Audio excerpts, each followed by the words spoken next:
Well, since I'm the creative supervisor of the Eurovision Song Contest, we try to be creative, and I'm starting this interview. So what I'm going to tell you is Bernard is going to do the questions, and then I'll do the answers. Now let's get back to the traditional thing. Let's do this. Okay.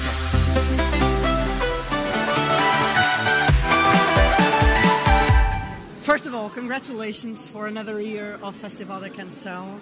After we stopped in 2016 and then we came back with strength in 2017, we're now entering 2018. Eurovision in Portugal. What can we expect from this year's edition of our national final? 26 songs. Well, that's more than last year. Yeah. That's more than last year. What we can expect is like a second part of a new narrative that doesn't forget what happened before. We never closed the doors to the memories of a long history that goes back to 1964. That's when Portugal started competing in the Eurovision. But last year we had to reshuffle Festival da Canção. We had good results. We had great results. We're going to have better than what happened last year, actually. And this year we started from the same departure point. Invitations from the very same team, but adding some extras. One of the extras was asking Salvador Sobral to name somebody to compete. He could come back, he and Luisa, but they decided they could ask for somebody in their name to compete. So one of the invitations was done by Salvador Sobral. And then National Radio opened two competitions, one for absolute beginners and another for two songs for either a veteran or a newcomer. So we have 3 songs that come from anyone who wanted to be part of this big family.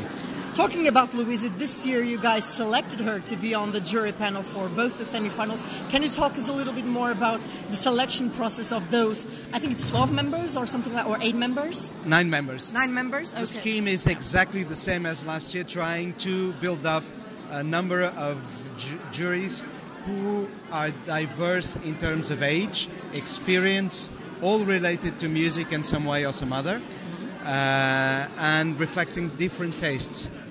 That was the key for what the jury gave us last year. We thought maybe this is the right path we're on. Why not asking new names and keeping 2, but asking 7 new names to join us. 1 journalist, 1 radio presenter, and musicians, and some of them with Eurovision experience, namely Sara Tavares, who represented Portugal in 1994 with Chamar a Música, and Luisa Sobral, who did the composer routine for Amar pelos Dois. We shouldn't forget that Tosé Brito also competed in Eurovision. Oh yes, for sure, for years. He's part of the jury. So there's a lot of Eurovision-related people in this jury. And when you selected the composers, when the Festival da Canção team selected the composers this year, were you expecting to draw some names as interpreters this year, like Annabella, for example? She's coming back from a Eurovision year as well. Total surprise. That's for the composers to decide. Our aim was to, like last year, have the composers in, and theirs was the challenge.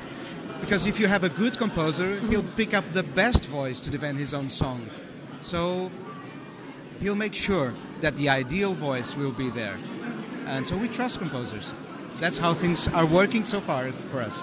Do you think this year's songs are, in a general way, better than last year's songs? Or at least, are they more diverse than last year's songs? Well, they're more, the 26 versus 16, but they're all under 3 minutes. All of them. Not one of them is 3 minutes, like, sharp. Sharp. Genius. Let's go now to...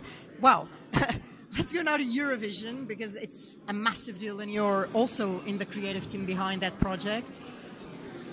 A few weeks ago, it was the announcement of the 4 female hosts. It generated a bit of controversy about... That is good, actually. Always. What was behind the decision of those 4 names in particular for this year's edition? It's so easy. 3 of them are the best presenters we do have at RTP, ready to do a show like this. And the other is probably the biggest international star Portugal has these days. So why not join them? I think we'll be very, very well served with those 4 voices that are already all aboard. Were you the one that approached Daniela Rua, or was she the one that came up to you And, well, she invited herself. That's one story to be told one day, but what I can say is that she came very professionally to the first challenge that was to do that video that presented the four presenters. Presenting the presenters. Yes, actually that's what happened, and it was wonderful, the chemistry between the four of them.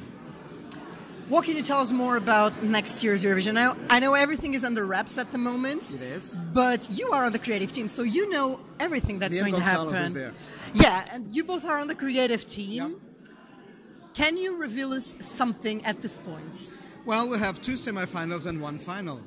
On the 8th, 10th, and 12th of May. And rehearsals. And rehearsals as well, starting Yes. at 29th or 30th of April. Yeah, around there, Around there, yeah. and the Eurovision Village. And the Euroclub that and was Euroclub, announced. that's right. Yeah, and talking about the Euroclub. on a blue carpet. This year, the Euroclub apparently is going to be only for accredited members, something it changed from last year. And Was that already told? It was like that? No, I think people are taking for granted a lot of things. Just wait until official news come out. That's So all I you're- can say. Let's wait then. Let's wait then. Maybe some of you fans Sometimes- that already booked your flights to Lisbon will have Always, a chance, the yeah. ideals, always. I'm a journalist, and I know how important it is for news to travel around. But sometimes it's best to wait for official news, because they're the right ones. Did you already select the interval acts for Eurovision? This is a hard question. Yes, of course. Everything is set. Yes. Everything is ready, Yeah. creatively. Yes, Okay. creatively, everything is designed. So if Eurovision was in 2 weeks, we would be ready creatively to put on a show like Well, this? we need the rehearsals, but yes. I think you don't. I won't ask you the names of the interval acts, You but wouldn't get in. yeah, and I'm pretty sure they will be amazing. Thank you again for talking to me. It's always a pleasure. Join us in Lisbon. That's our invitation. All aboard, right? All aboard with us. It's a wonderful city to be in any time of the year, but especially in May 2018. See you later.